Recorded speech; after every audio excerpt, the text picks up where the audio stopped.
네, 안녕하세요. 잘 들리십니까?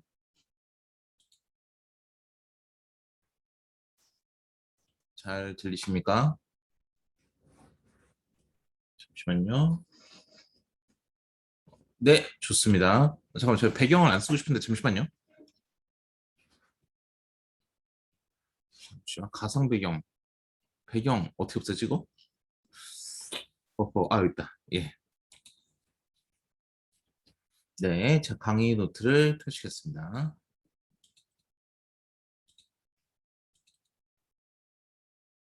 예. 이렇게 해서.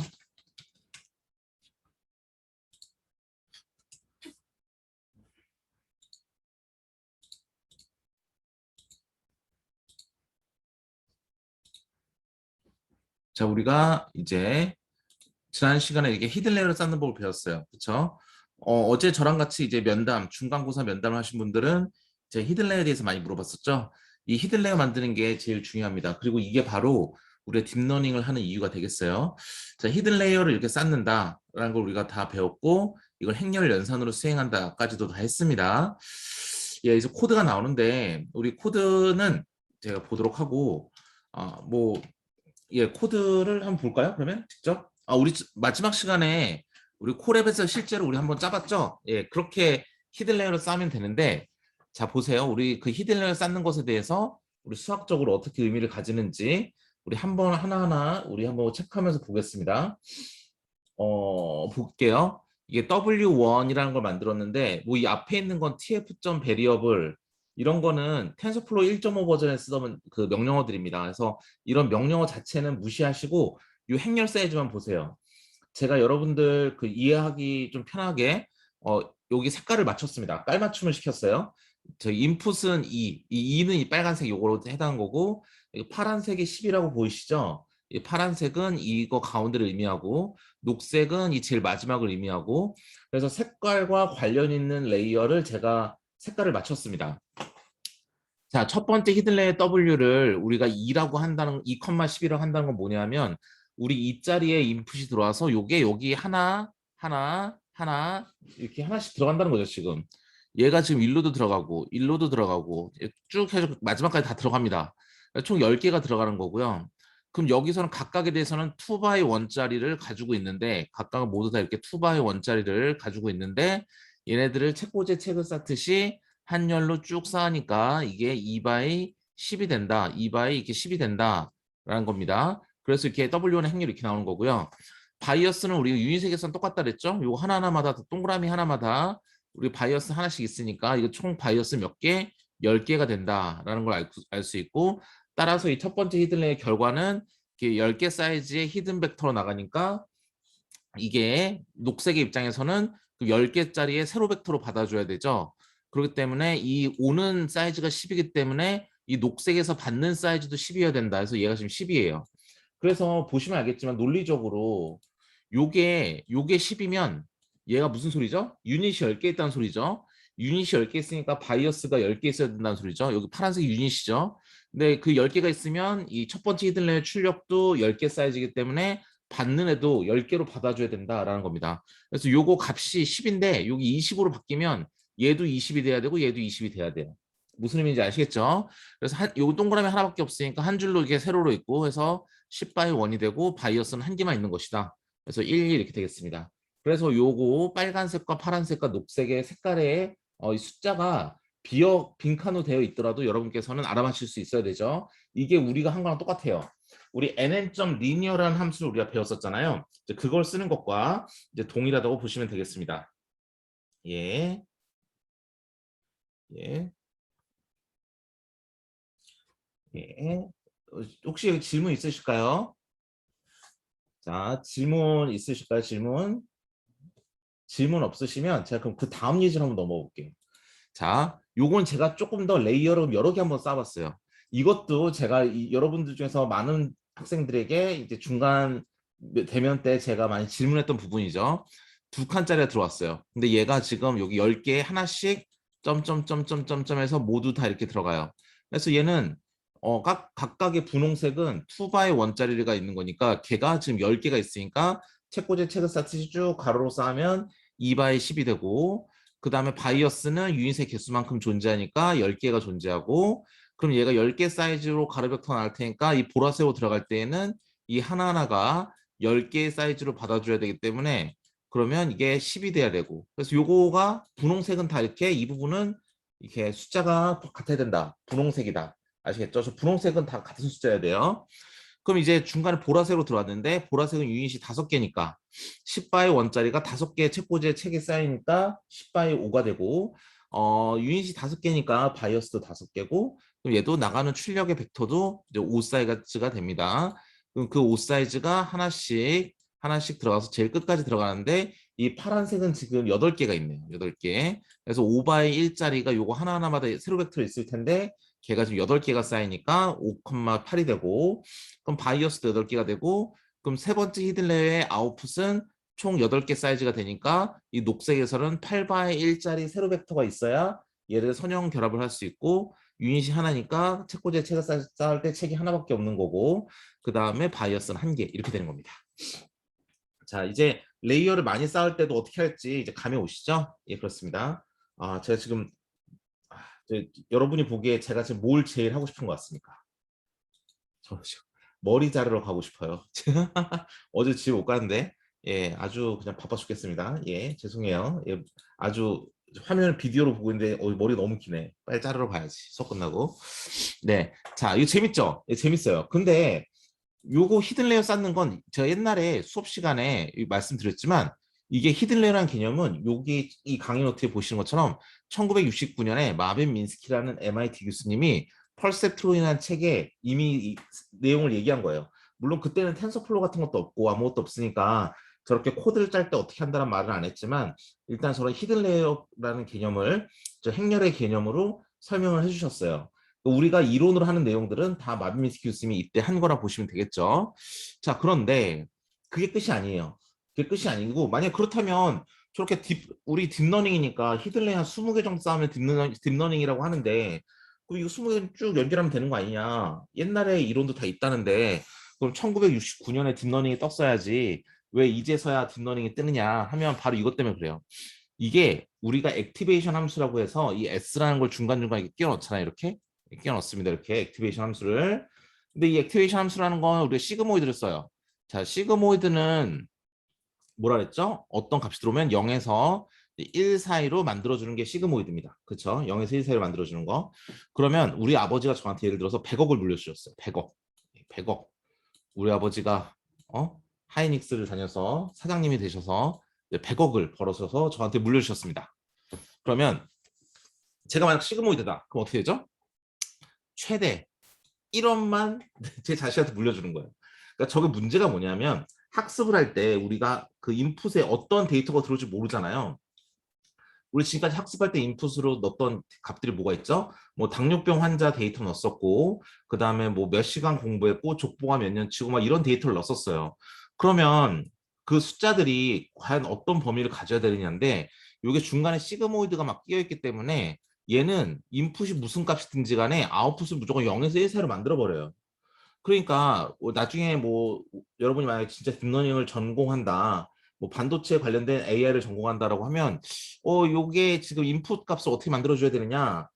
그냥 들어오는 대로 다 쓰면 되느냐? 이게 막 100만이다. 그럼 100만 써도 되느냐? 아니에요. 왜냐면 시그모이드가 있기 때문에 중간중간 이 레이어 연산에서 값을 0에서 1 사이로 만들어 줘 버려요. 그러니까 이 안에서 연산할 때는 0에서 1 사이 값으로 연산하는 거예요.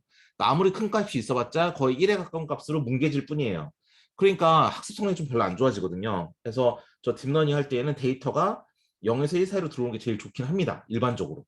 자, 그럼 그렇다 치고 그런데 우리 지금 당면한 문제는 뭐죠? 지금 우리가 해결해야 될 문제는 뭐냐면 시그모이드 한번 거칠 때 이 앞에 아무리 큰 숫자가 들어와도 0에서 1 사이즈가 되고 이게 레이어를 한 4개만 통과하면 거의 0으로 그냥 수렴해버려요.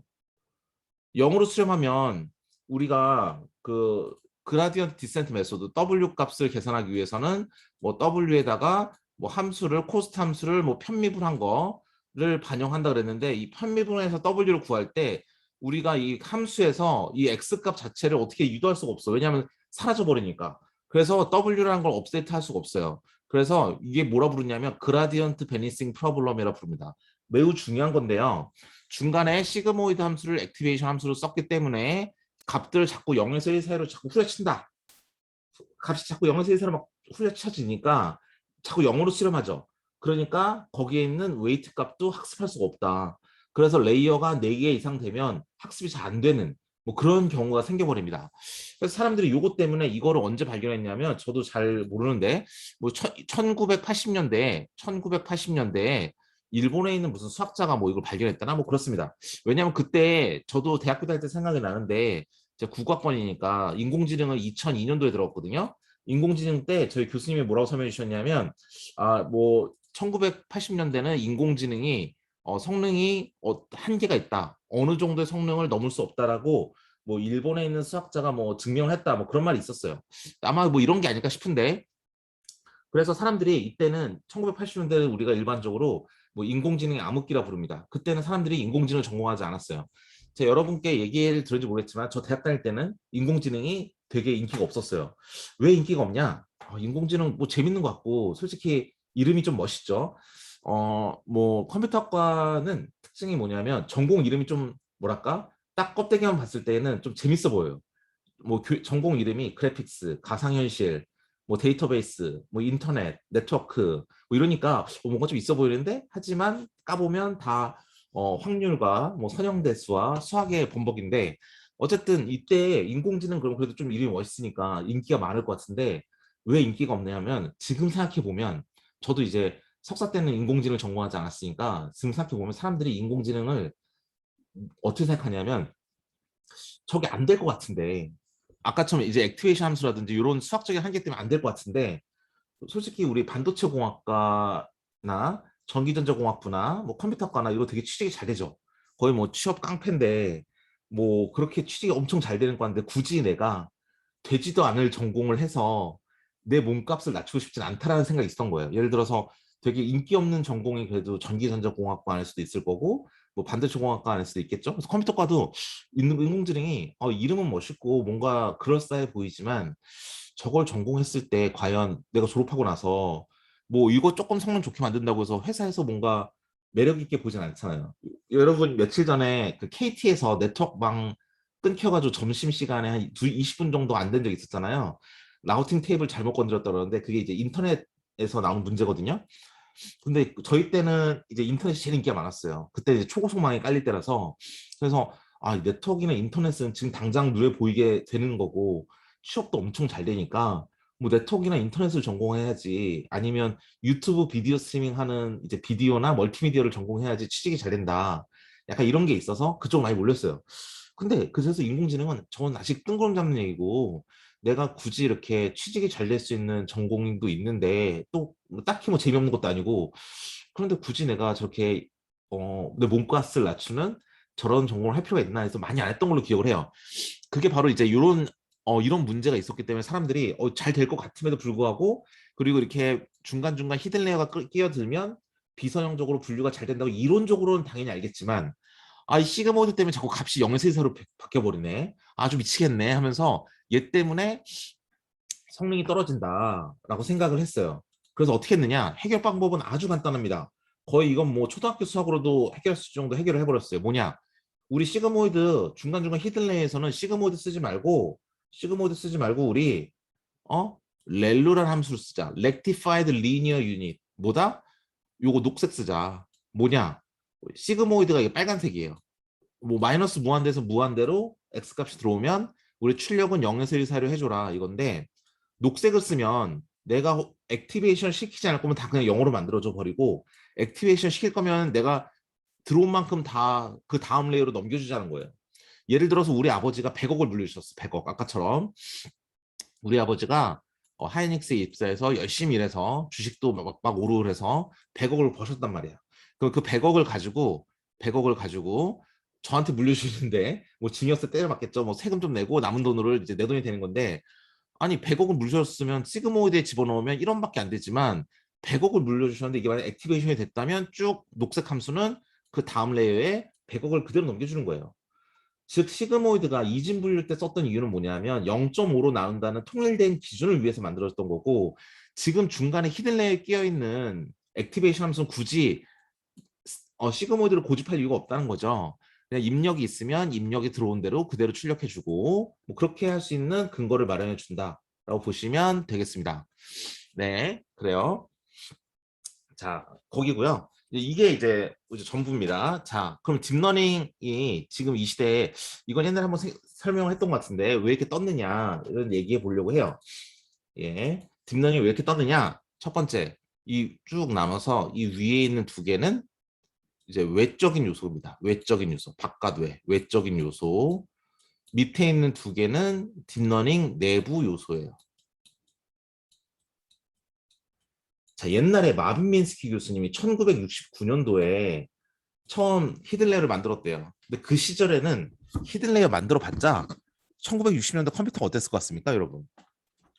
그 엄청 옛날 공상 과학 영화 여러분 좋아하시는 분 있으면 예를 들어서 뭐 스타워즈나 뭐 뭐지? 그 슈퍼맨 원이나 뭐 스타트rek이나 이런 옛날 여러분 태어나기도 전에 나왔던 영화를 보시면 컴퓨터가 그 우주 비행선 안에 보이면 지금처럼 이렇게 마우스가 있고 바탕화면이 있는 컴퓨터가 아니에요. 여러분 컴퓨터에 마우스 1학기 때 설명드렸는데 여러분 컴퓨터처럼 마우스가 있고 바탕화면이 있는 컴퓨터 시스템은 1995년도에부터 나온 거예요. 윈도우에서는. 그럼 그 전에는 뭐냐? 그냥 까만색에 그냥 커서만 깜빡깜빡거리고 거기다 타이핑하면서 그냥 쓰는 거였어요. 그러면 그런 컴퓨터에서 인터넷이 될까요? 저 대학교 1학년 때 이메일 주소 만들었거든요. 그러니까 1999년도 90년대 말에 사람들이 이메일 주소라는 개념이 생기기 시작했어. 그리고 그 당시에 되게 재밌었던 게 뭐냐면 어떤 회사더라? 그때가 아 이메일을 무료로 주는 회사가 있었어요. 엠파스라고. 우리 지금 이메일이 다 당연히 무료죠. 구글도 그렇고. 근데 그때는 이메일이 유료였어요. 유료. 돈 내고 썼어 이메일을. 그러니까 그 무료로 주기 시작한 게 있었거든요. 그래서 그 전에는 사람들이 인터넷을 많이 쓰지도 않았던 거예요. 그러니까 데이터 학습할 데이터를 모은다 그런 개념 자체가 없었어요 옛날에.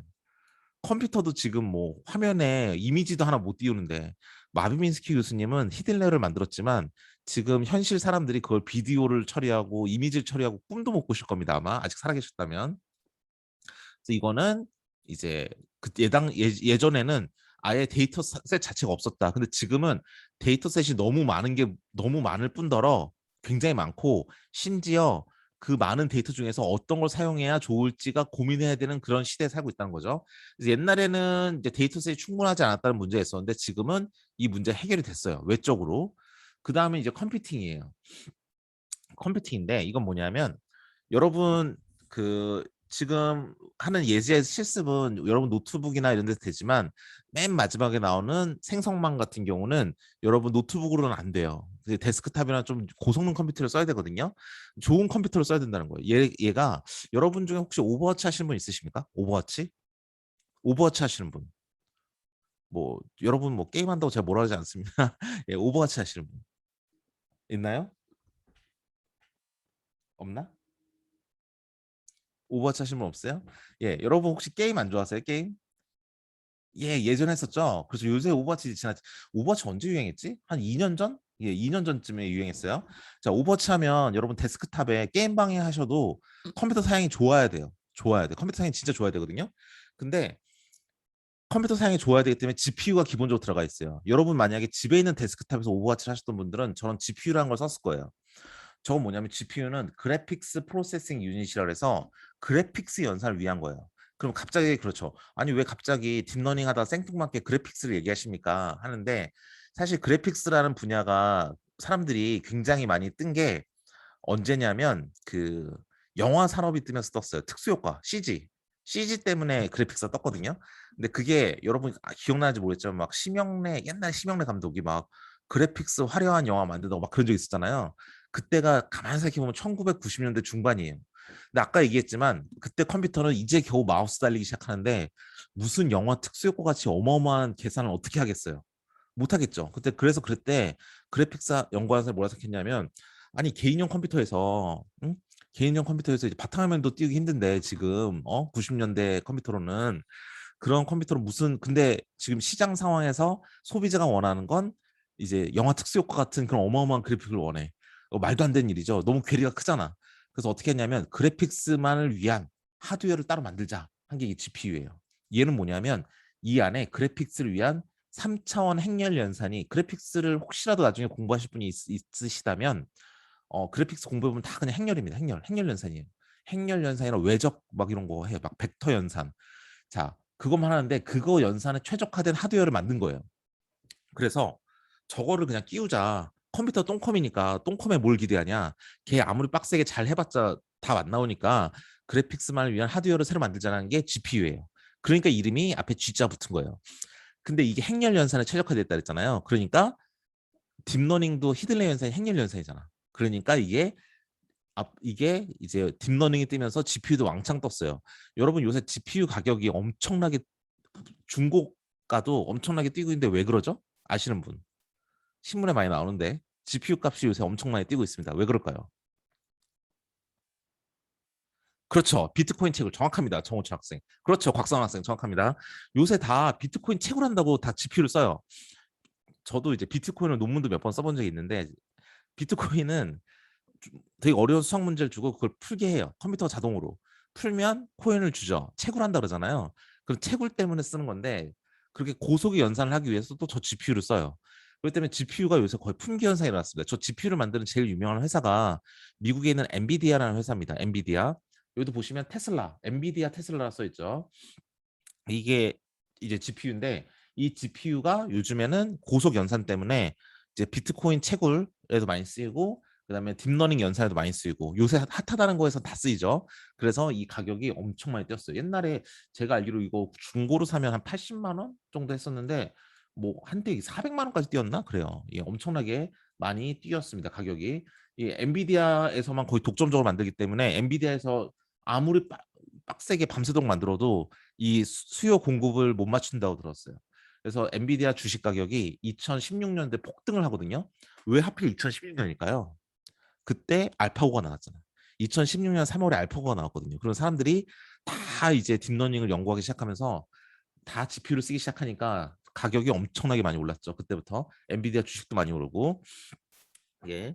그래서 이제 하드웨어의 발달이 이제 GPU의 발달이 이제 그 여러분의 그게 됐습니다. 그 뭐지? 딥러닝의 연산을 이제 지금에서 저게 없으면 거의 불가능한 건데 이 GPU의 발전에 의해서 이제 우리가 딥러닝 연산을 이제 할 수 있게 된 거예요. 우리들도. 그렇게 이런 외적인 발전이 딥러닝의 이제 현재 2010, 20년대에 폭발적으로 증가한 이유가 되는 거죠.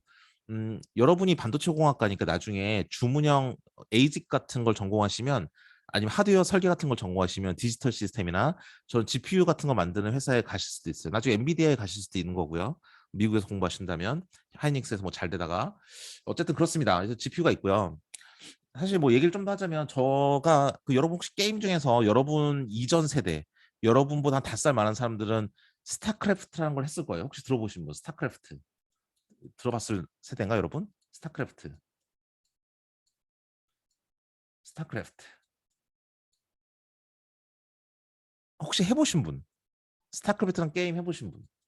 스타 안 해봤습니까? 경기도 안 봤어요? 아, 그렇지. 정우춘 학생 역시 예, 스타 저도 엄청 했습니다. 스타크래프트가 언제 나왔죠? 스타 1이 언제 나왔죠? 스타 1은 1998년도에 나왔습니다. 엄청 오래전에 나왔죠. 20년, 23년 된 예, 그렇죠. 오, 잘하네. 박지훈 학생. 제가 아마 1학기 때 얘기를 했나 보다. 그렇죠?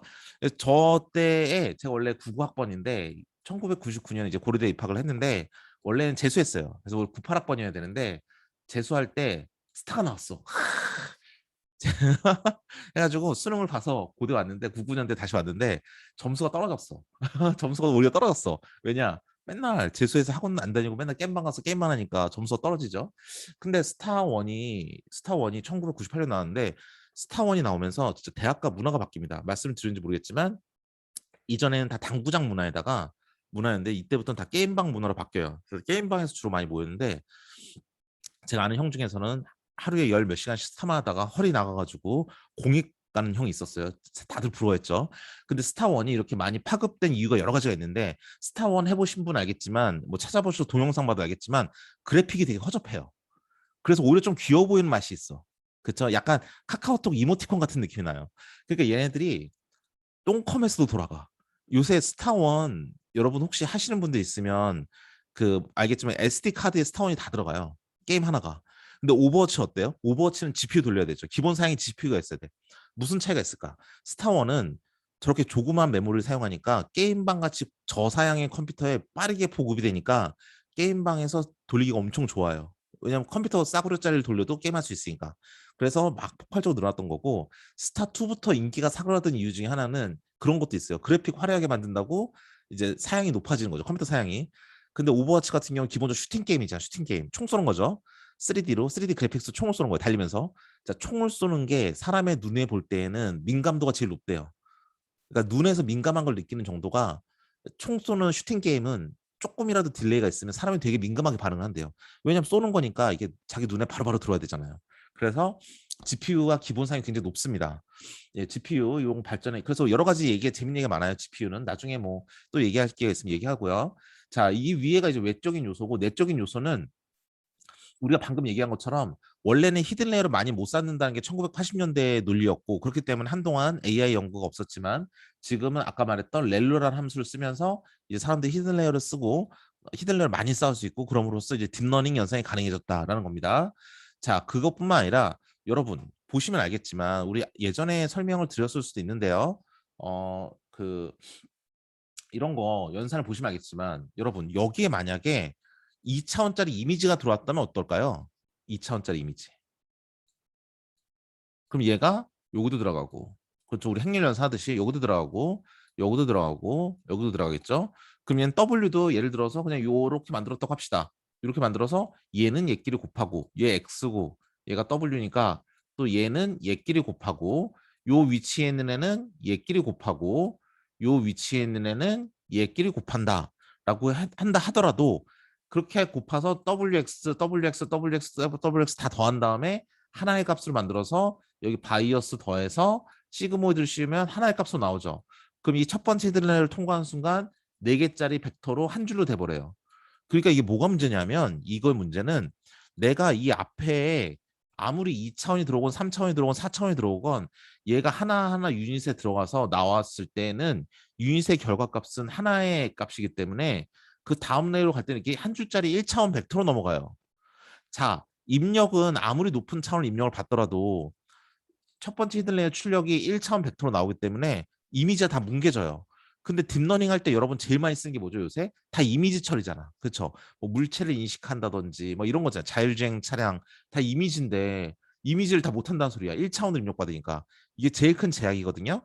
그래서 우리가 한 2, 3주 후에 배울 CNN이라는 거, 컨볼루션 레이어라고 부르는 이제 CNN이라는 구조가 있어요. 컨볼루셔널 뉴럴 네트워크에서 CNN이라는 게 있는데, CNN을 배우면 더 높은 차원의 입력을 처리할 수 있게 된다라는 거예요. 자, 그러면 첫 번째, 학습할 데이터 무지하게 많아졌어. 그다음 컴퓨터 사양도 빵빵해져서 이제 고속으로 우리가 연산할 수 있어. 그 다음에 액티베이션 함수를 좋은 걸 써서 우리가 히든 레이어를 마음껏 많이 쌓을 수 있어. 그런 다음에 1차원밖에 입력을 못 받는 거였는데, 원래는 CNN이라는 걸 배우고 나면 이제 이미지도 처리할 수 있대. 요게 다 사박자가 딱 맞아 떨어진 게 바로 2016년도입니다. 2016년도가 되니까 사람들이 딥러닝을 드디어 하기 시작했죠. 그때부터는 이제 AI 전공이 굉장히 인기가 많아졌죠. 왜냐? 사람들이 생각하지. 아까 옛날에 저 때 AI가 인기 없었던 이유는 저게 될까? 굳이 내 전공이 뭐 취업에 별로 걱정 없는 전공인데 굳이 저렇게 되지도 않을 걸 전공해서 어떡하지? 내가 혹시 취직 못하는 거 아니야? 라고는 생각이 들던 시대에서 이 네 가지가 발전함으로써 이제 되네라는 게 눈으로 보이니까 사람들이 이제 확 몰려드는 거죠. 예, 그렇다고 보시면 되겠습니다. 자, 이제 구현에 대해서 좀 더 자세히 알아볼 거예요. 예. 이제 히든 레이어 쌓는 연습도 할 거고, 이제 구현에 대해서 알아볼 건데요. 이제 우리가 다음 주 수요일 수업이 끝나면 이제 우리가 숙제도 나가고 할 겁니다. 예. 숙제는 그렇게 어렵지 않으니까 열심히 잘 따라주시면 돼요. 왜냐면 우리 같이 이제 연습을 해보는 실습을 했으면 좋겠기 때문에 그렇습니다. 자, 지금부터 여러분 아시겠지만 우리 그 중간고사 이전에 했던 리니어 리그레션, 그다음 바이너리 클래시피케이션, 소프트맥스, 이 세 가지가 가장 기본이죠. 근데 그 기본 코드에서 우리 1대1 면담처럼 시험을 볼 때 해보신 분들은 알겠지만, 히든 레이어를 쌓는다는 게 여러분이 조금만 고민만 하면 어려운 게 아니에요. 어려운 게 아니죠. 그러니까 그 기본 코드에서 눈사람 공굴리기 하듯이 조금씩 조금씩 붙여나가면 금방 만들 수 있기 때문에 걱정 안 하셔도 되겠습니다. 자, 그러면 이제부터 해야 될 건 뭐냐면, 이 엠니스트라는 데이터를 다루고 싶어요. 엠니스트가 뭐였더라? 뭐였는지 까먹었는데 니스트는 미국의 되게 유명한 연구기관의 이름입니다. 우리나라 말하면 막 국방과학기술연구소, 뭐 한국전자통신연구소 그런 연구소를 말하는 거고요. M이라는 게 뭔지 제가 까먹었어요. 아무튼 뭐 이름이니까 뭐 김중원이나 뭐 박중원이나 뭐 어쨌든 엠니스트 데이터라는 건 뭐냐면 이런 송글씨예요. 송글씨 데이터를 모았어 사람들이. 모아할 때 쓰려고 딥러닝 수업할 때 쓰라고 텐서플로우 만든 구글 애들이 모아줬어요. 갖다 쓰라고. 예, 이걸 가지고 손글씨를 인식하는 AI를 만들어 보려고 합니다.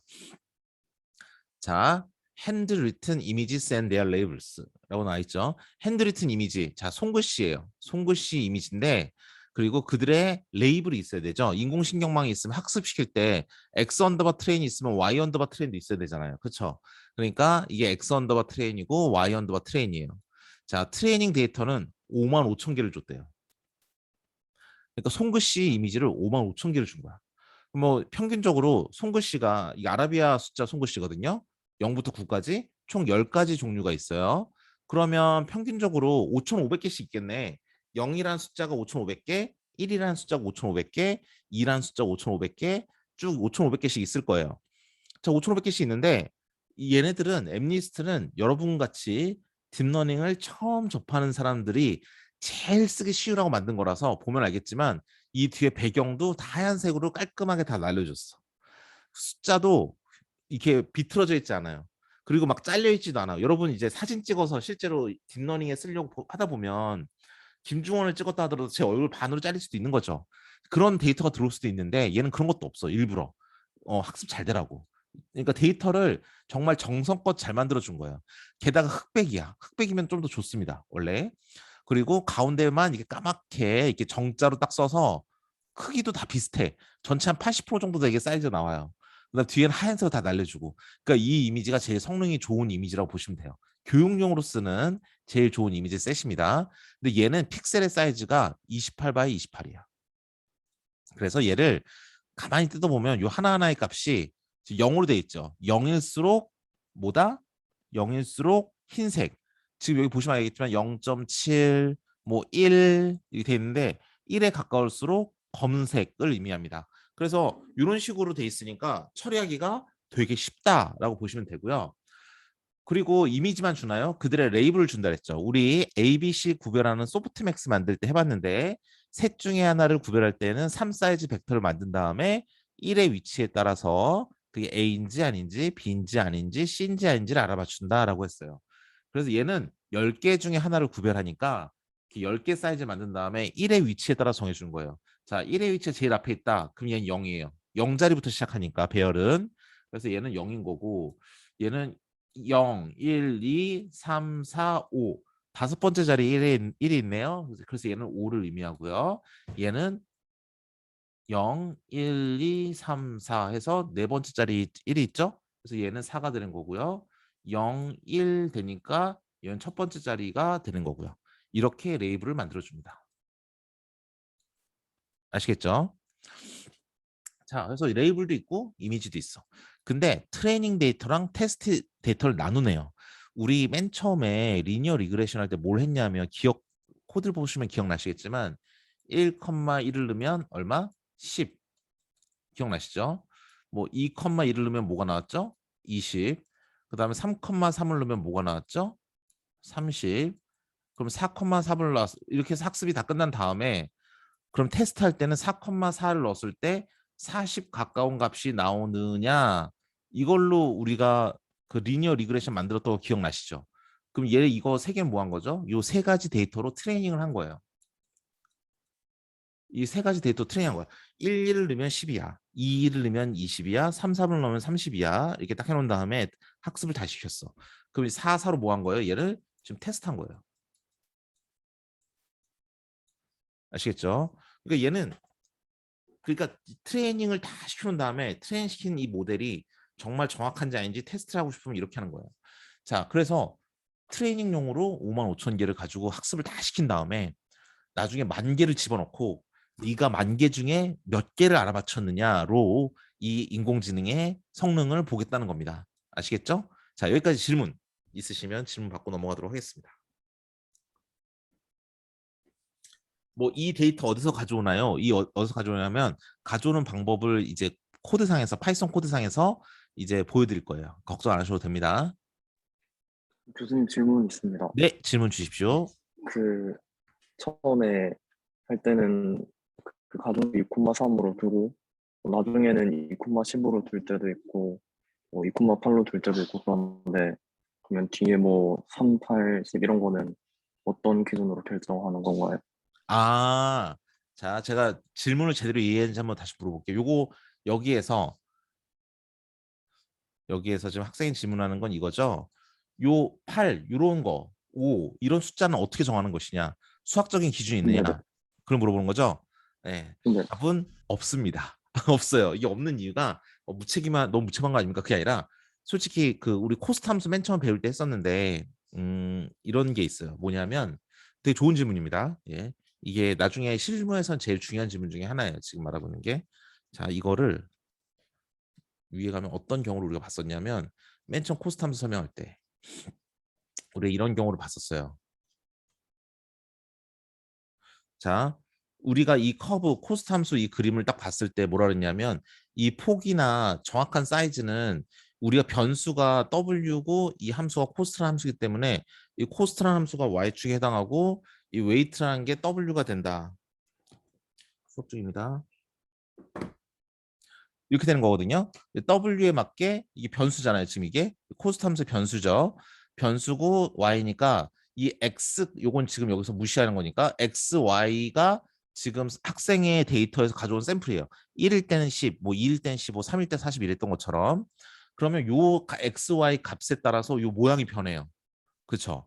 그렇기 때문에 저 X 값이 1,10, 2,15, 3,40이 나오면 좀 넓게 나올 수 있다가 시험 점수가 만약에 10점 만점이라서 1시간 공부하면 1점, 2시간 공부하면 1.5점, 3시간 공부하면 4.0점 이런 식으로 나와버리면 좁아지겠죠.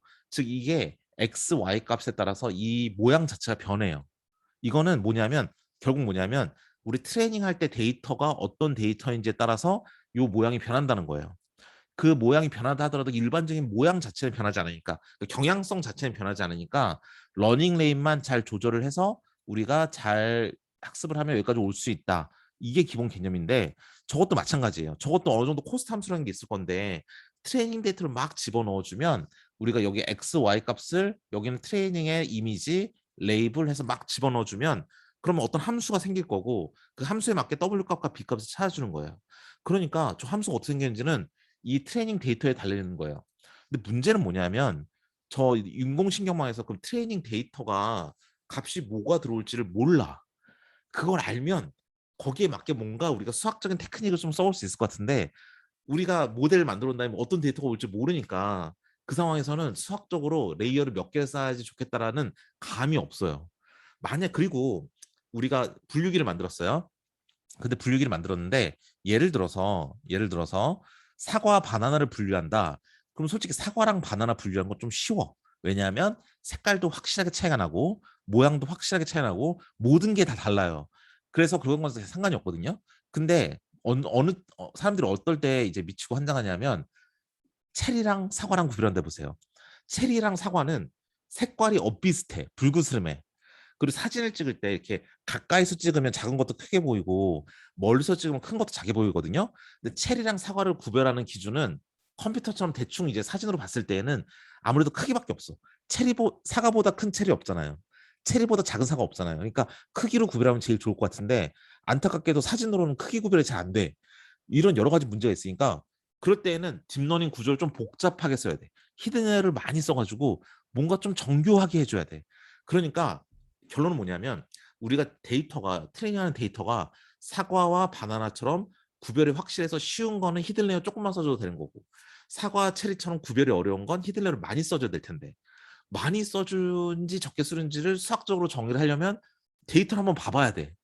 데이터를 봐야지 사과와 바나나였어? 그럼 간단하겠네 이렇게 되는 거고 데이터를 봤더니 사과와 체리였어? 좀 어려울 것 같은데 히든레이어 많이 쓰자 유닛도 많이 넣고 이렇게 되는 거고 아까 보여드렸던 코스트 함수처럼 데이터 범위가에 따라서 모양이 막 천차만별로 변하고 막 여러 가지 변형이 있으니까 저 값을 수학적으로 히든레이어 몇 개 찾을 수가 없어요.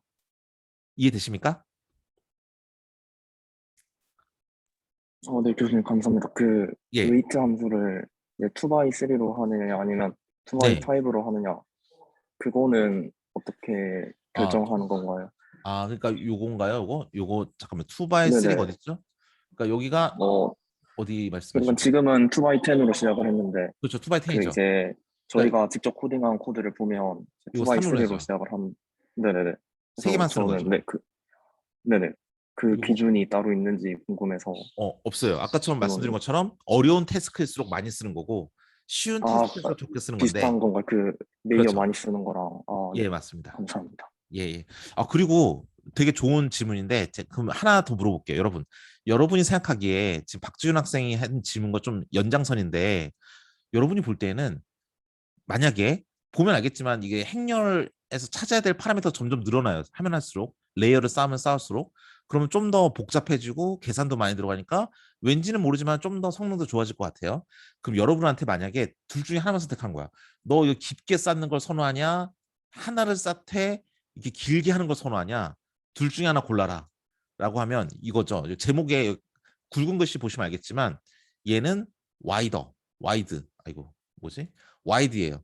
나는 비록 레이어 하나를 만들겠지만 길게 만들 거야. 라는 게 첫 번째 와이더. 그 다음에 이 다음처럼 아이고 이 다음처럼 아니 나는 레이어를 그렇게 하나 가지고 길게 만들지 않고 아이고 죄송합니다. 나는 얘처럼 깊게 만들어 줄 거야. 그래서 딥하게. 여러분 와이드한 걸 선호하세요? 딥한 걸 선호하세요? 이 박지훈 학생 질문이랑도 약간 연관이 있어요. 뭐가 더 좋을까요? 별 차이가 없을까요? 어떨까요?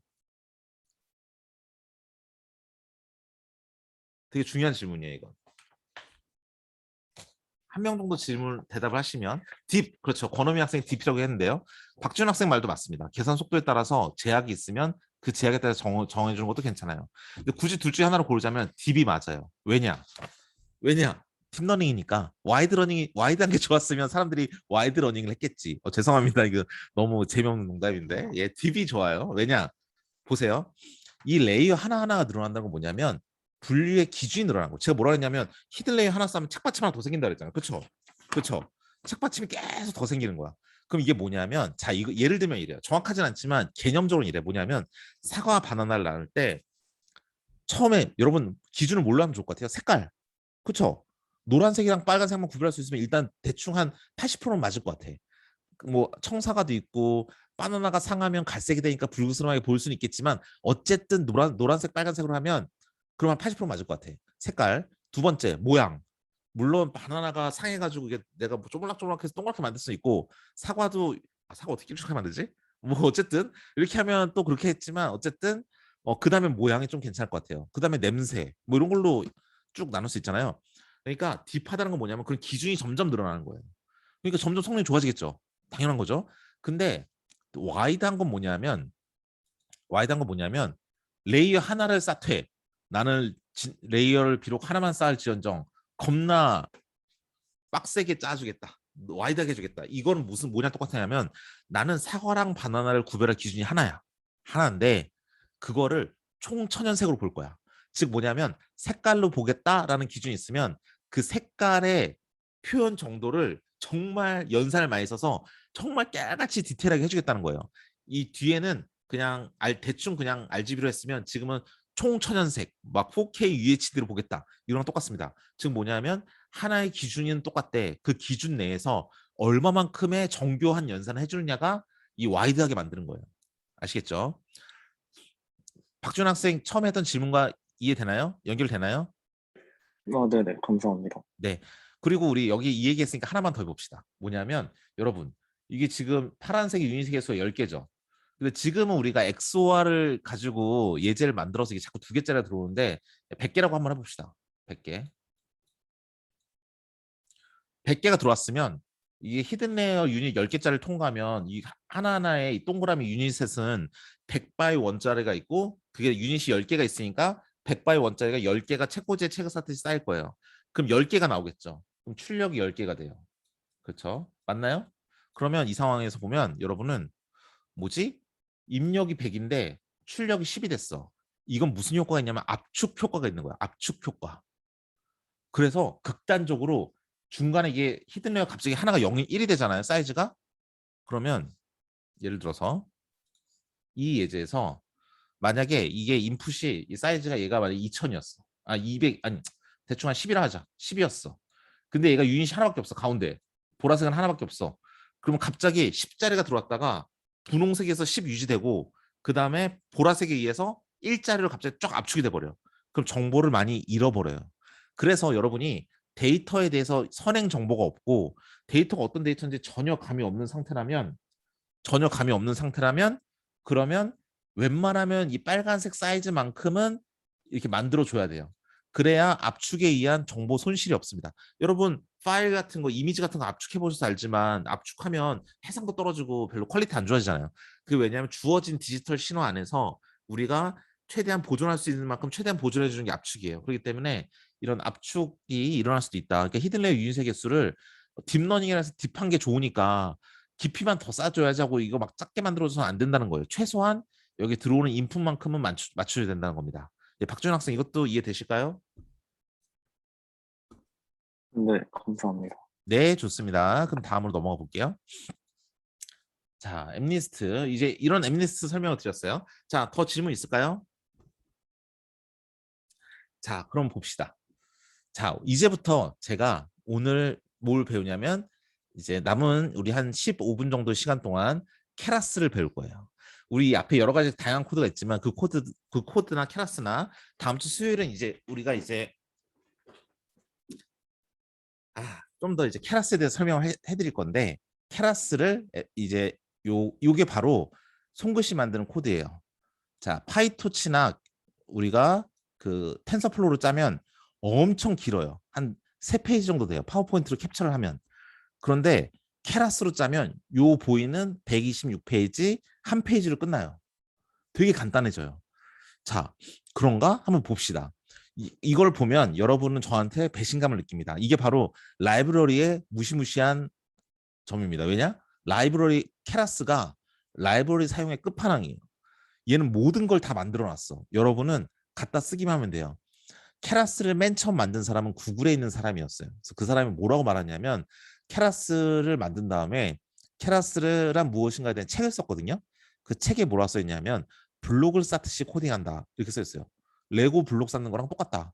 그래서 케라스는 초딩도 짤 수 있습니다. 전 초딩이 짜는 거 봤어요 한번. 대박. 그래서 집에 가서 제 딸도 한번 시켜볼까 생각이 있는데 이건 어떻게 짜느냐? 우리 지금까지 중간고사 때 우리가 이제 여러분께 질문 드렸듯이 행렬 연산을 해야 될 거 아닙니까? 기본적으로. 근데 여러분 그러겠죠. 아니 우리는 재수생은 아니지만 현역들은 우리는 교육과정에 행렬이 없었습니다. 어떻게 하죠? 예, 케라스는 행렬을 몰라도 돼요. 왜냐? 한번 볼까요? 이 가운데 이 위 아래는 나중에 보도록 하고 이 가운데 먼저 봅시다. 모델이에요. AI 모델 어떻게 만드느냐? 자, 이걸 보고 여러분이 아직 케라스를 어떻게 하는지 모르지만 이걸 보고 얼추 때려 맞춰서 인공신경망이 어떻게 생겼는지 한번 감을 잡을 수가 있어요. 13번째 라인 뭐라 하느냐? 모델을 만든다. 시퀀셜이다. 즉 뭐다? 한 줄로 만드는구나. 인풋부터 시작해서 우리가 지금까지 배웠던 히든 레이어들이 쌓여서 아웃풋 레이어로 쌓이는 한 줄짜리 순서가 있는 이런 뉴럴 네트워크를 만든다라는 소리예요. 그런 다음에 14번째 라인에 제가 지금 녹색으로 색칠을 한 걸 봐주세요. 뭐가 있습니까? add, 붙여. 자, 뭐냐? 처음에 아무것도 없는데 처음에 딱 모델을 만들어서 아무것도 없는 상태에서 딱 만들어. 레이어 하나 붙여준 거야. 레이어 이름 뭐다? 덴스다. 덴스한 레이어를 붙여주래. 덴스가 뭐냐면요. 우리가 지금까지 배운 게 가장 기본형이 덴스예요. 이름이 왜 근데 덴스예요? 그냥 우리 지난번 파이토치 했던 것처럼 리니어 쓰면 안 되나요? 라고 할 수 있겠지만 덴스라는 의미는 행렬 연산을 꼼꼼하게 다 해주기 때문에 그냥 빡빡하게 뭐 연산을 다 한다 뭐 이런 식으로 생각하면 됩니다. 덴스가 우리가 배웠던 그런 행렬 연산을 하는 네트워크를 의미해요. 그런 다음에 숫자가 256이 나와요. 히든 레이어 하나를 붙였대 앞에. 근데 동그라미 개수 빼고는 256 세팅은 뭐냐면 이 동그라미 개수겠죠. 그거 빼고는 딱히 여러분이 숫자를 세팅할 필요가 없잖아요. 256 써주니까 얘 지금 방금 14번째 라인에 히든 레이어 하나 붙였는데 여기에 있는 동그라미 개수가 256개래 이겁니다. 근데 액티베이션 써야죠. 액티베이션 함수는 렐루 써라 끝. 그런 다음에 14번째 라인을 컨트롤 C, 컨트롤 V에서 15번째 라인에 똑같이 만들었어요. 모델.add 한 다음에 자 아까 256개 유닛을 가진 히든 레이어 있었지. 그 뒤에 또 붙여서 또 덴스한 레이어고 유닛의 개수는 256개고 액티베이션 함수는 뭐다? 렐루다. 똑같은 거 붙였네. 그 다음 16번째 라인에 또 붙여. 덴스한 레이어고 256개의 유닛을 가지고 액티베이션 함수 렐루다. 그러니까 뭐냐면 히든 레이어 3개를 지금 여기다가 모델에다가 add로 붙이고 해서 256 이렇게 그런 유닛의 개수를 가진 히든 레이어 3개를 붙인 거예요. 엄청 쉽죠? 이 앞에 있는 게 유닛의 개수가 뭐 100개니까 100바이1 행렬을 만들어서 256개의 뭐 세로 벡터를 책꽂이에 책을 쌓듯이 붙여서 100바이 256이 되고 이런 거 안 하잖아. 그냥 동그라미 개수만 세. 256개 앞에 붙여. add라는 함수 써서 붙이기만 하면 돼요. 대박이죠. 근데 얘가 지금 엠리스트라는 건 손글씨 인식이잖아요. 그러니까 여러분이 구별해야 되는 건 0에서 9 사이에 10개 중에 하나를 구별하는 뭘 만드는 거예요 지금? 소프트맥스를 만드는 거예요. 여러분 ABC 손글씨 구별하는 거 해봤잖아요. 중간고사 전에 ABC를 구별하듯이 지금은 0이냐 아니냐, 1이냐 아니냐, 2냐 아니냐, 3이냐 아니냐, 기타 등등 9냐 아니냐까지 총 10개 중에 하나를 찾는 걸 하는 거예요. 그러니까 맨 마지막 레이어는 동그라미 몇 개? 10개. 그래서 맨 마지막 아웃풋 레이어 붙여. 댄스 레이어에서 10개. 액티베이션 함수를 이때는 뭐냐면 이거 소프트맥스잖아. 소프트맥스 써주면 끝납니다. 이렇게 만들어요. 뭔가 이제 여러분은 사기를 당한 느낌입니다. 처음부터 캐러스 가르쳐주지. 캐러스가 제일 쉬운데 사실 캐러스가 제일 쉬워요. 그래서 여러분이 텐서플로우랑 파이터치 모르겠으면 캐러스 쓰는 게 장땡입니다. 근데 캐러스를 그럼 텐서플로우나 파이터치는 왜 있느냐? 캐러스가 이렇게 쉬운데 캐러스는 이렇게 있는 거를 저희한테 갖다 주고 갖다 애들을 그냥 붙이기만 하면 되죠. 그래서 회사에서는 좋아요. 여러분이 SK 하이닉스 입사하셔서 뭐 반도체 공정에서 그 와이퍼에 있는 불량을 검출하는 그런 인식기를 만든다. 다 캐러스로 만드는 걸 강력 추천드립니다. 근데 만약 여러분이 전공 자체가 인공신경망을 새로 만드는 그런 진짜 인공지능 이론을 전공을 뭐 석사나 박사 때 하신다라고 한다면 이런 레이어 하나하나를 여러분이 스스로 만들어야 돼요. 왜냐? 세상에 없는 레이어를 만들어야 되잖아. 논문이라는 게 뭡니까? 세상에 없는 걸 만드는 게 논문이죠. 그러니까 세상에 없는 그런 레이어라는 걸 여러분 새로 제안을 하고 다른 것보다 좋다고 말을 해야 되니까 이미 캐라스에서 만들어준 이 댄스 말고 여러분이 만든 새로운 걸 써야 되니까 캐라스 쓰기엔 약간 아리까리해. 그 행렬 연산을 여러분이 직접 하나하나씩 짜주는 게 훨씬 나아요. 여러분 자신만의 걸 만들려면. 그래서 그런 차이가 있어요. 그래서 여러분이 정리하면 이렇습니다. 현업에서 돌아가는 그러니까 여러분이 일하시는 직장이나 아니면 회사에서 돌아가는 그런 일을 한다. 그래서 내가 빠르게 딥러닝을 구현해야 된다. 그럼 캐라스 짱. 근데 그거 말고 나는 석사나 박사를 해서 연구를 하는 사람이라서 세상에 없는 뉴럴 네트워크를 만들어서 기존보다 성능이 좋게 된다. 그러면 기존에 있던 거 갖다 쓰는 거는 조금 그러니까 캐라스는 조금 그런데 라는 생각이 드는 거죠. 그런데 일단 캐라스는 행렬 연산을 몰라도 되기 때문에 겁나 편해요. 얘가 알아서 다 해줘. 그리고 솔직히 말해서 여기 히든 레이어 뭐 만드는데 어렵습니까? 제가 여러분한테 자 여기서 유인세 개수가 100개인 히든 레이어 5개 만드세요. 그러면 255 대수는 100 쓴 다음에 복붙해서 2줄 더 붙이면 되는 거잖아. 엄청 쉽죠. 이거는 뭐 10초에 히든 레이어 100개도 만들 수 있습니다. 겁나 쉽게 뉴럴 네트워크를 만들 수 있다는 거예요. 그래서 여러분은 이걸 보고 뭘 할 수 있냐? 얘는 딱 봐도 첫 번째 히든 레이어, 두 번째, 세 번째 히든 레이어 3개 있고 각각의 유닛 세개수는 256개고 소프트맥스다라는 걸 알 수 있어요.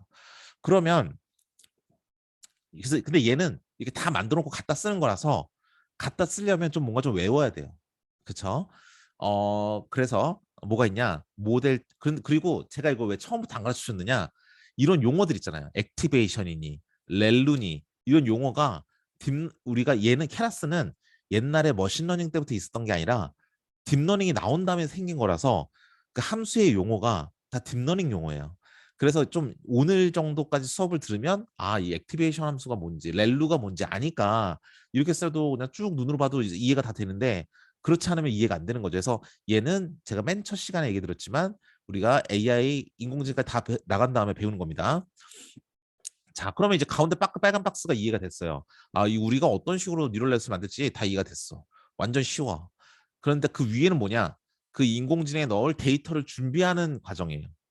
데이터를 준비해서 인공지능에 넣어줘야 되겠죠. 얘는 데이터 준비, 위에는 데이터 준비, 밑에는 모델을 만들었으니까 학습시키는 과정이야. 밑에 거 한번 봅시다 먼저. 자, 모델 안에 이거 되게 중요해요. 중요합니다. 이제부터 우리가 무슨 함수를 쓴다? 컴파일이라는 함수를 쓴다. 컴파일.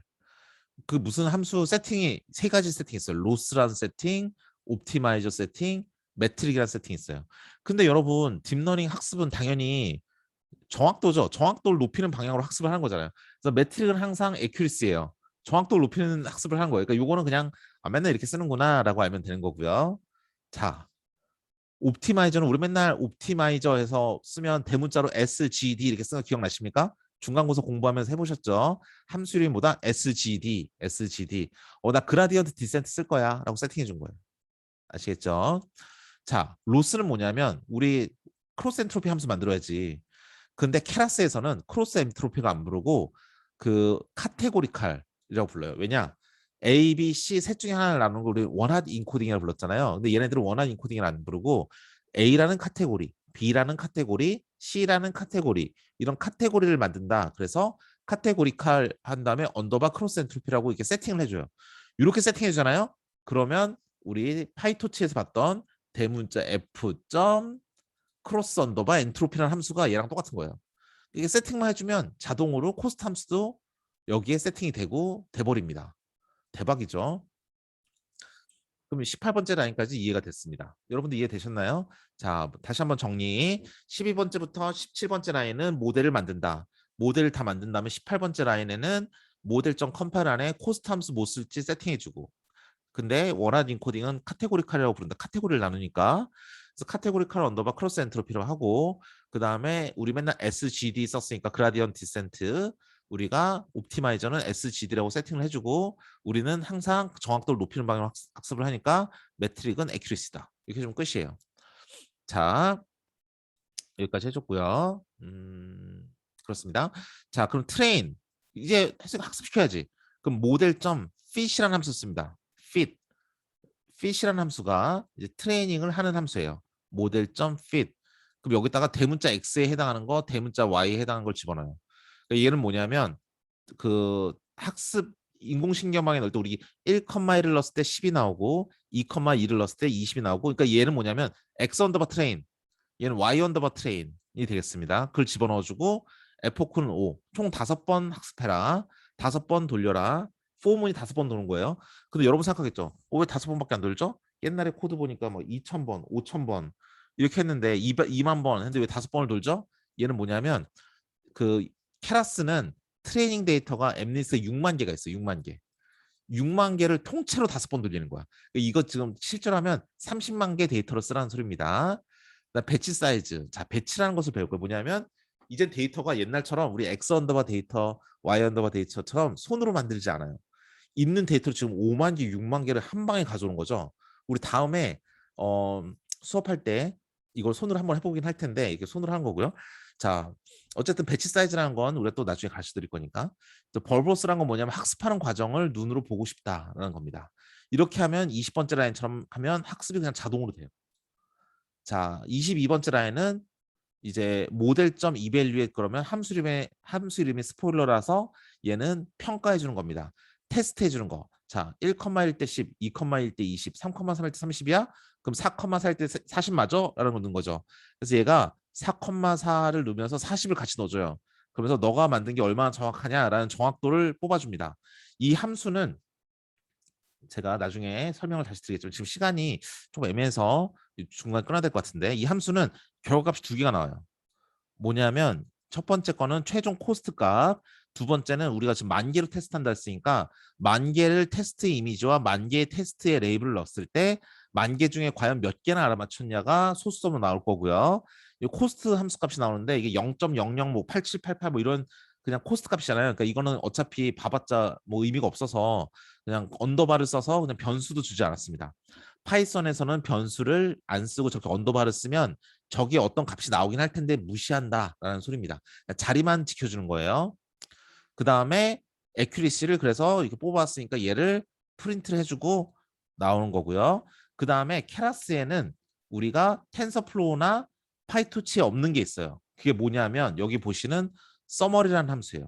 서머리를 쓰면 어떻게 되냐면 다음과 같이 됩니다. 이렇게 보시는 것처럼 이게 실행 결과인데요. 이 서머리라는 걸 쓰면 가운데에 이렇게 표가 생겨요. 그래서 진짜 너가 만든 뉴럴 네트워크가 어떻게 생겼는지 서머리를 해서 보여줘. 첫 번째 히든 레이어, 첫 번째 댄스 레이어야. 너 그냥 평범한 만든 히든 레이어야. 유닛의 개수 256개 들어왔어. 파라미터 학습한 거 이거 W랑 B의 개수인데 너 지금 28 28 엠리스트 이미지 받았지? 28 28이 들어왔지만 얘 한 줄로 하면 784야. 그러니까 너는 784 곱하기 256 이게 W고 바이어스는 256개야. 그러니까 784 곱하기 256 더하기 256을 하면 여러분 암산을 하면 이 값이 나옵니다. 전 못하지만 자, 두 번째 히든 레이어는 역시 똑같고 세 번째도 똑같고 다만 얘의 W랑 B를 보면 W는 이 전 히든 레이어도 256, 나도 256이니까 256 곱하기 256 더하기 256. 세 번째 히든 레이어도 마찬가지로 256 곱하기 256 더하기 256인데 암산하긴 되게 어렵겠지만 그래도 식이 똑같으니까 두 개의 값이 같을 것이다 알 수 있고 마지막 히든 레이어의 경우에는 나는 256을 받아서 10개 중에 하나로 매핑을 하고 그래서 256 곱하기 10, 256 곱하기 10은 10죠. 공 하나 붙이면 되니까 바이어스 개수는 10개니까 10. 그래서 2570이니까 2570 맞죠? 이렇게 총 파라미터 33만 5천 개가 있다라고 보여주는 겁니다. 이렇게 모델점 서머리는 우리가 만든 뉴럴 네트워크 구조를 표로 보여주는 일을 해요. 자, 그러면 이제 이 앞에 우리가 아직 설명 안 한 게 이 배치란 무엇인가, 이 앞에 데이터는 어떻게 가져오나 이 두 개 아직 안 했는데 이 두 개는 다음에 수요일 날 하기로 하고 우리 끝나기 3분 전에 여러분이랑 얘기할 게 하나 있어요. 뭐냐? 여러분 집중. 보니까 저는 대면을 무조건 할 필요가 없더라고요. 예. 그래서 근데 그리고 반도체 공학과 학생들한테 뭔가 설문조사가 들어갔죠. 저도 이제 그 박존선 이제 학과장님이랑 이제 이메일로 논의가 오고 가고 있는데 뭐 어떻게 될지 모르겠어요. 그래서 논의 결과가 나오면 저희 수업은 원래는 수요일은 대면, 금요일은 비대면으로 정해져 있는데 그 논의 결과에 따라서 조금 바뀔 수가 있습니다. 바뀔 수가 있고요. 일단 다음 주 수요일은 우리가 대면으로 해놓긴 하는데 대면으로 뵙기로 했으니까 그런데 혹시라도 그 반도체 공학과 학과에서 저희 수업에 대한 일반적인 지침이 내려오면 거기에 맞춰서 우리가 대면으로 할지 비대면으로 할지 다음 주 수요일 수업이 결정이 되겠습니다. 그 부분을 여러분께 공지를 드리기 위해서 이제 조금 한 3분 정도 일찍 끝났고요. 여기 질문 있으신 분 있으실까요? 다음 주 수업 수요일 수업은 사실 우리가 대면으로 뵙기로 약속을 했는데 캐라스 실습을 좀 할 거기 때문에 솔직히 비대면이 편하긴 합니다. 그래도 뭐 오랜만에 얼굴 보는 것도 괜찮고 그거는 우리가 여러분 주말 동안에 천천히 생각하셔서 다음 주 초에 같이 얘기 나누시면 좋을 것 같고요. 빌리차 교수님이랑 김수진 교수님이랑 김용신 교수님과 한번 말씀을 나눠서 그분들 수업을 어떻게 하는지 보고 여러분이 그래도 통일성 있는 게 좋잖아요. 그렇죠? 뭐 다들 비대면으로 하는데 나만 대면으로 한다고 해서 제 수업 때문에 다 서로 온라인으로 좀 뭐하고 다들 대면인데 저 혼자 비대면 하면 오늘 학교 나왔는데 뭐 수업 들 때도 마땅치 않은데 뭐 어디 과도관에 조용히 앉아가지고 듣기도 좀 뭐하고 그래서 제가 볼 때 여러분한테 제일 편한 건 교수님들이 다 싱크를 맞추는 게 편해요. 전기전자공학부야 뭐 너무 수업도 많고 교수도 많아서 뭐 다들 천차만별인데 반도체공학과는 아직 1학년 수업만 있으니까 저희 교수님들끼리 뭐 어느 정도 싱크 맞추는 게 모르겠어요. 교수님들께서 확고하게 뭐 하겠다라는 의지가 있지 않은 이상은 가능하지 않을까 싶거든요. 그래서 다른 교수님들이랑 말씀을 나눠보고 제가 거기에서 맞게 여러분들한테 제일 편한 방식으로 한번 해보도록 하겠습니다. 예, 맞습니다. 다음 주 수요일에 대면이 된다면 우리가 맨 처음에 지정된 강의실인 공학관 166호에서 강의를 하도록 하겠습니다. 혹시 이번 학기에 공학관 안 오셨던 분들을 위해서 안내를 드리면 공학관 정문이 지금 공사 중에 있습니다. 그래서 공학관을 정면으로 보고 계실 때 정면을 딱 보면 이 왼쪽에 파란색으로 이렇게 뭐 이렇게 길 만들어 놓은 게 있어요. 공학관 정면에 딱 보면 이게 쓰레기통 두 개가 있거든요. 거기 학생들 담배 피우고 있죠. 그 옆에 보면 파란색으로 되어 있는 이렇게 보호막이 있는 이게 길이 있어요. 그 길을 쭉 따라오면 이제 공학관 옆구리로 이렇게 들어올 수 있습니다. 예, 글로 들어오셔서 1층이니까 쭉 들어오시면 166호 강의실이 있습니다. 예, 글로 오시면 되겠습니다. 또 질문. 예. 이거는 제가 수업을 제가 대면으로 하고 싶다 해서 대면할 수 있는 것도 아니고 비대면 하고 한다고 해서 비대면 할 수 있는 것도 아니에요. 왜냐하면 다른 교수님들은 아까도 말씀드린 다른 교수님들 의견에 따라서 여러분이 저 혼자 제 고집대로 하면 여러분만 힘들어서 다른 교수님도 어떻게 하는지 한번 보고 거기에 맞게 여러분께 공유하고 여러분도 만약에 확정 공지된 거 있으면 저한테 공유를 해주세요. 그러면 제가 그거 보고 여러분한테 제일 좋은 방향으로 선택할 수 있으니까 그렇게 하도록 하시죠. 예, 오늘 여기까지 수업하도록 하고요. 정호철 학생 이거 끝나고 그 미팅 있죠. 그래서 정호철 학생은 끝난 다음에 제가 링크 다시 보내드리면 글로 들어오면 되고요. 자, 오늘까지 아직 저희가 면담을 다 못한 학생이 몇 명 있는데 그 학생은 제가 오늘 저녁에 메일을 보내서 따로 또 약속을 잡도록 하겠습니다. 이제 가셔도 좋습니다. 15분 됐어요. 수업 나가셔도 괜찮고요. 정호철 학생은 바로 제가 방을 만들어 드리겠습니다. 오늘 수고하셨습니다. 감사합니다.